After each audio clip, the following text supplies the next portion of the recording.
السلام علیکم عزیز دوستوں، شب معراج یہ مبارک رات بڑی ہی نورانی ہے۔ آج کی رات اللہ تعالیٰ نے اپنے پیارے محبوب حضرت محمد مصطفیٰ صلی اللہ علیہ وآلہ وسلم کو عرش معلیٰ پر بلوایا اور اپنا دیدار عطا کیا۔ قرآن مجید میں اللہ تعالیٰ نے ارشاد فرمایا، پاک ہے وہ ذات جس نے اپنے عبد خاص کو سیر کرائی مسجد حرام سے مسجد اقصیٰ تک اور پھر اپنی نشانیاں دکھائیں۔ رجب المرجب کی 26 تاریخ تھی۔ حضور اپنی چچا زاد بہن حضرت سیدہ ام ہانی بنت حضرت سیدنا ابو طالب رضی اللہ تعالی عنہ کے گھر آرام فرما رہے تھے کہ اللہ تعالیٰ نے اپنے مقرب فرشتے حضرت جبرائیل علیہ السلام کو حکم دیا کہ اے جبریل میرے محبوب کو سیر کراؤ۔ حضرت جبرائیل علیہ السلام نے عرض کی، یا اللہ حکم فرمائیے۔ اللہ تعالیٰ نے فرمایا، جبریل آسمانوں کو آراستہ کر دو، جنت کو سجا دو، فرشتوں سے کہو نکھر جائیں اور جنت سے براق لے کر میرے محبوب کی بارگاہ میں جاؤ، وہاں میرا محبوب آرام کر رہا ہوگا، اسے جگانا نہیں۔ عرض کی، یا اللہ اگر جگانا نہیں تو لے کر کیسے آؤں گا؟ اللہ نے فرمایا، اے جبریل تم جاؤ، جب وہ وقت آئے گا تو میں تمہیں خود حکم دے دوں گا۔ حضرت جبرائیل علیہ السلام نے تمام آسمانوں کو سجا دیا، جنت کو سجا دیا، سدرۃ المنتہا کو سجا دیا اور حوران جنت اور فرشتوں سے فرمایا آراستہ ہو جاؤ۔ خود جبرائیل علیہ السلام جنت میں تشریف لائے اور وہاں سے براق کو پسند کیا اور 70,000 فرشتوں کو اپنے ساتھ لیا اور جلوس بنا کر بارگاہ رسالت کی طرف چل پڑے۔ جب حضرت جبرائیل علیہ السلام ام ہانی کے گھر پہنچے، پھر اللہ کی بارگاہ میں عرض کی کہ یا اللہ تیرا محبوب آرام فرما رہا ہے، کیا دروازہ کھٹکھٹاؤں؟ اللہ نے فرمایا، نہیں، یہ میرے محبوب کی بے ادبی ہے۔ عرض کی، پھر میں کیا کروں؟ اللہ نے فرمایا، اے جبریل تم نور ہو، تمہارے لیے دروازے اور مکان رکاوٹ نہیں ہے، لہٰذا تم چھت کے ذریعے اندر چلے جاؤ۔ اور حضرت جبریل علیہ السلام اندر داخل ہوئے۔ بارگاہ خدا بندی میں عرض کی، اے اللہ اب آپ کے محبوب کو کیسے اٹھاؤں؟ اللہ نے فرمایا، اے جبریل میرے محبوب کو ہلا کر نہیں اٹھانا، میرے محبوب کو آواز دے کر بھی نہیں اٹھانا، بلکہ تم اپنے کافوری ہونٹوں سے میرے محبوب کے قدموں کو چومنا شروع کر دو۔ حضرت جبریل علیہ السلام سے پوچھا گیا کہ اے جبریل جب آپ نے سرکار کے قدموں کو چوما تو کیا محسوس کیا؟ تو جبریل علیہ السلام نے فرمایا کہ جب میں نے سرکار صلی اللہ علیہ وآلہ وسلم کے قدمین شریفین کو چوما تو مجھے جو عروج، جو بلندی، جو فراز اور جو مزہ اس وقت حاصل ہوا وہ میں بیان نہیں کر سکتا۔ جب جبرائیل نے سرکار کے قدموں کو چوما، حضرت جبریل علیہ السلام کے کافوری ہونٹوں کی ٹھنڈک حضور نے قدموں پر محسوس کی تو آنکھیں کھول دیں۔ سرکار نے فرمایا، اے جبریل کیسے آئے ہو؟ عرض کی، یا رسول اللہ اللہ تعالیٰ آپ سے ملاقات کا مشتاق ہے۔ سرکار نے فرمایا، پھر؟ عرض کی، حضور میں آپ کو لینے آیا ہوں، اگر آپ مجھ پر کرم فرمائیں تو میرے ساتھ عرش اولا پر تشریف لائیں۔ فرمایا، ٹھیک ہے جبریل میں تمہارے ساتھ چلنے کو تیار ہوں۔ پھر حضرت جبرائیل علیہ السلام نبی کریم صلی اللہ علیہ وآلہ وسلم کو حتیم یعنی خانہ کعبہ کے پاس جو جگہ ہے وہاں میں لے گئے۔ وہاں جا کر نبی کریم صلی اللہ علیہ وآلہ وسلم کو پہلے اس سفر کے لیے تیار کیا گیا۔ یہ کوئی عام سفر نہیں، زمین پھر آسمان پھر اس سے بھی ماورا کا سفر ہے۔ آسمانوں کا کھلنا، انہیں پار کرنا، ہزاروں لاکھوں کی تعداد میں فرشتوں کو دیکھنا، سدرۃ المنتہا پر جانا اور اس سے بھی بالا تشریف لے جانا، جنت کی سیر، جہنم کا مشاہدہ، عرش پہ تخت نشین ہونا، رب العالمین سے ملاقات، خدا کا دیدار، چھائے ہوئے انوار کو برداشت کرنا۔ لہٰذا یہ اس قدر بڑا واقعہ تھا کہ اس کے لیے قوی دل کو مزید قوت چاہیے تھی۔ ان سب چیزوں کا مشاہدہ کرنے کے لیے سب سے پہلے نبی پاک صلی اللہ علیہ وآلہ وسلم کا پاکیزہ و روشن سینہ مبارک کھولا گیا، اس میں سے قلب اطہر نکالا گیا، اسے کھول کر اس میں نور اور حکمت ڈالا گیا۔ لہٰذا نبی کریم صلی اللہ علیہ وآلہ وسلم کے قلب اطہر میں نور و حکمت ڈال کر پہلے اسے اس قدر قوی و قابل بنایا گیا کہ سارے کے سارے مرحلوں کو طے کر سکیں، آسمانوں کی سیر کر سکیں، رب سے ہم کلام ہو سکیں اور خدا کا بے حجاب دیدار کر سکیں۔ پھر اس عمل کے بعد قلب اطہر کے ساتھ سینہ اقدس کو جوڑا گیا اور آپ صلی اللہ علیہ وآلہ وسلم کی خدمت میں براق پیش کیا گیا۔ نبی پاک صلی اللہ علیہ وآلہ وسلم اس پر سوار ہونے لگے تو براق نے اچھلنا شروع کر دیا، تو حضرت جبرائیل علیہ السلام نے اس براق سے کہا کہ اے براق تجھے معلوم نہیں کہ کائنات کی سب سے افضل ہستی تجھ پر سوار ہونے والی ہے؟ نبی پاک صلی اللہ علیہ وآلہ وسلم اس پر جلوہ فرما ہوئے اور براق کا سفر شروع ہوا۔ براق کی رفتار کا عالم یہ تھا کہ جہاں اس کی نگاہ پڑتی تھی وہاں اس کا قدم جاتا تھا۔ سرکار براق پر سوار ہو کر مسجد اقصیٰ میں پہنچے تو تمام انبیاء کرام علیہ السلام وہاں پہلے سے موجود تھے۔ مسجد حرام سے لے کر مسجد اقصیٰ تک سفر کے درمیان کئی واقعات پیش آئے۔ بیت المقدس میں انبیاء کرام علیہ السلام کی امامت کے علاوہ اس مرحلے میں امام الانبیاء صلی اللہ علیہ وآلہ وسلم نے مختلف مقامات پر نماز ادا فرمائی۔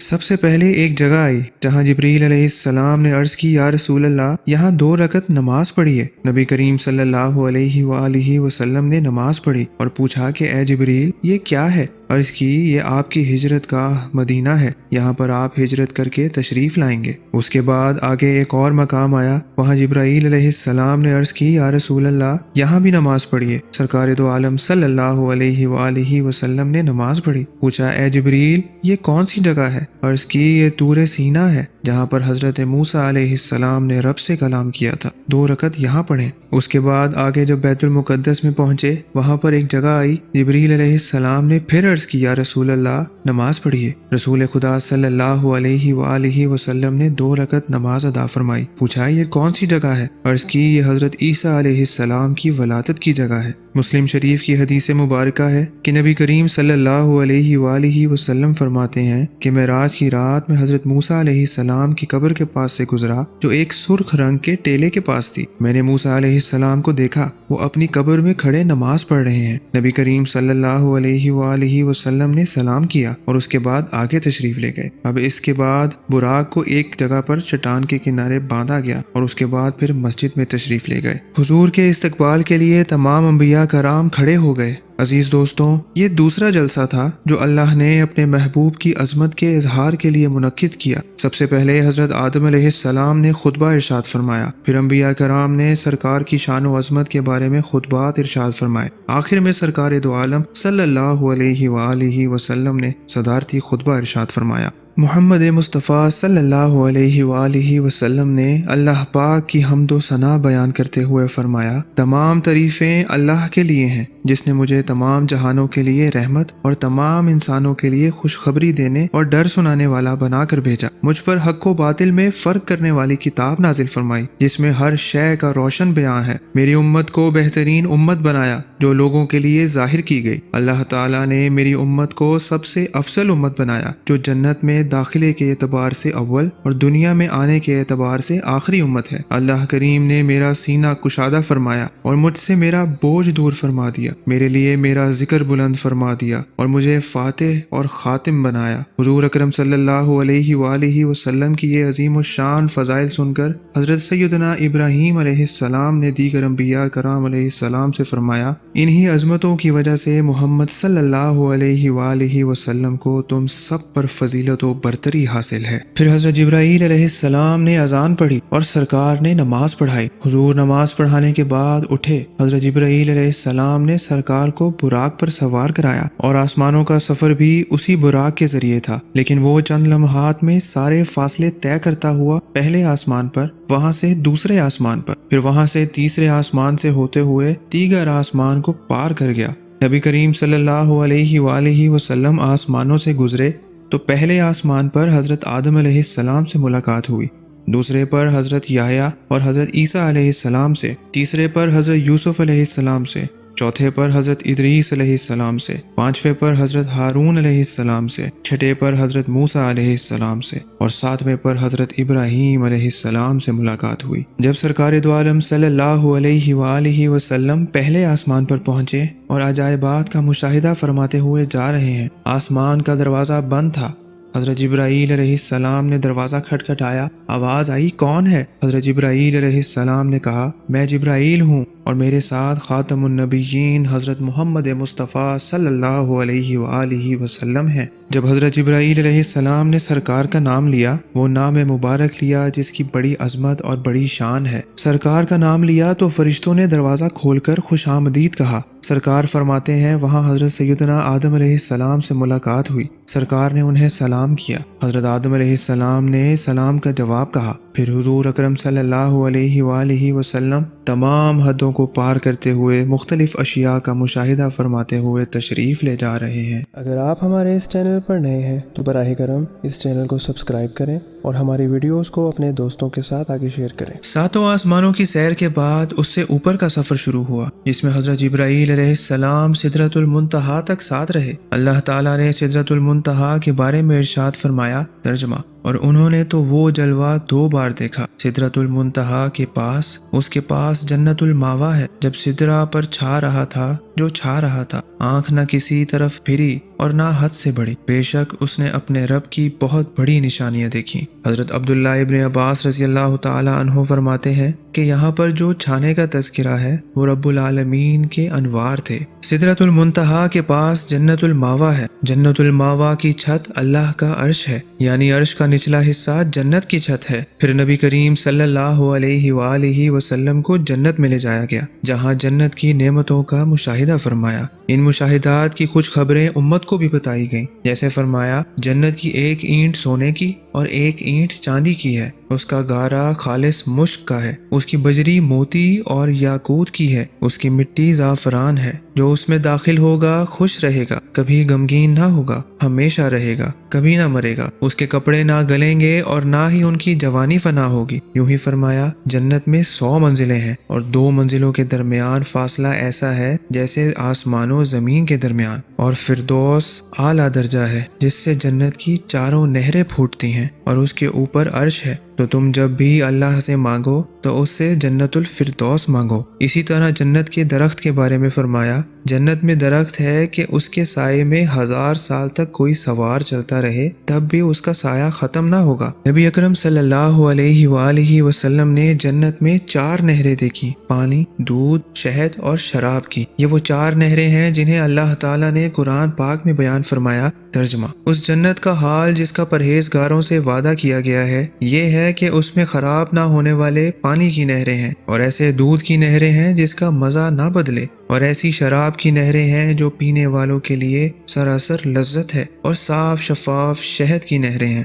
پھر ان 4 نہروں کے علاوہ ایک اور عظیم چیز کا مشاہدہ فرمایا، جس کے متعلق نبی کریم صلی اللہ علیہ وآلہ وسلم نے ارشاد فرمایا، میں جنت کی سیر کر رہا تھا، سیر کرتے کرتے اچانک میں ایک نہر پر پہنچا۔ اس نہر کے کناروں پر موتیوں کے گنبد تھے۔ میں نے جبرائیل علیہ السلام سے پوچھا، یہ کیا ہے؟ انہوں نے کہا، یا رسول اللہ صلی اللہ علیہ وآلہ وسلم، یہ کوثر ہے جو آپ کے رب نے آپ کو عطا کی ہے۔ اس کی مٹی یا خوشبو تیز مشک و کستوری کی ہے۔ یہ وہ کوثر ہے جس کے بارے میں اللہ تعالیٰ نے ارشاد فرمایا، اِنَّا أَعْطَيْنَاكَ الْكَوْثَرَ، یعنی اے حبیب، بے شک ہم نے تجھے نہر کوثر اور حوض کوثر عطا کر دیا۔ نبی اکرم صلی اللہ علیہ وآلہ وسلم نے جنت میں مختلف ہستیوں کے جنتی محلات دیکھے۔ اسی کے متعلق حضرت بلال حبشی رضی اللہ تعالی عنہ کا واقعہ ہے کہ نبی کریم صلی اللہ علیہ وآلہ وسلم نے نماز فجر کے وقت حضرت بلال رضی اللہ تعالی عنہ سے فرمایا، مجھے اپنے امید رحمت والے اس کام کا بتاؤ جو تم نے اسلام میں کیا، کیونکہ میں نے تمہارے جوتوں کی آہٹ جنت میں اپنے آگے سنی ہے۔ عرض کی، میں نے اپنے نزدیک کوئی ایسا خاص امید والا کام نہیں کیا سوائے اس کے کہ دن اور رات کے کسی گھڑی میں جب بھی وضو کیا تو اس وضو سے اس قدر نماز پڑھ لی جو میرے مقدر میں تھی۔ انہی مشاہدات میں سیدنا صدیق اکبر رضی اللہ تعالی عنہ کے محل کا مشاہدہ ہے۔ چنانچہ نبی اکرم صلی اللہ علیہ وآلہ وسلم نے ارشاد فرمایا، معراج کی رات جب میں جنت میں داخل ہوا تو ایک ایسا محل دیکھا جو اوپر سے نیچے تک ریشم کے پردوں سے آراستہ تھا۔ میں نے پوچھا، اے جبرائیل، یہ محل کس کے لیے ہے؟ عرض کی، یہ حضرت ابوبکر صدیق رضی اللہ تعالی عنہ کے لیے ہے۔ جنت کی سیر کے بعد جہنم کے مشاہدات تھے کہ نبی اکرم صلی اللہ علیہ وآلہ وسلم جنت میں تھے اور جہنم کا پردہ آپ کے سامنے کھول دیا گیا، اور نبی اکرم صلی اللہ علیہ وآلہ وسلم نے جنت میں رہتے ہوئے جہنم کے اندر کے معاملات دیکھے۔ چنانچہ سود کھانے والوں کے بارے میں سرکار دو عالم صلی اللہ علیہ وآلہ وسلم نے ارشاد فرمایا، معراج کی رات میرا گزر ایسے لوگوں کے پاس سے ہوا جن کے پیٹ گھروں کی طرح بڑے تھے اور ان کے اندر سانپ تھے جو ان کے پیٹوں سے باہر نظر آ رہے تھے۔ میں نے پوچھا، اے جبرائیل، یہ کون لوگ ہیں؟ اور اس کی، یہ سود کھانے والے ہیں۔ تانے دینے اور غیبت کرنے والے افراد کا مشاہدہ کیا۔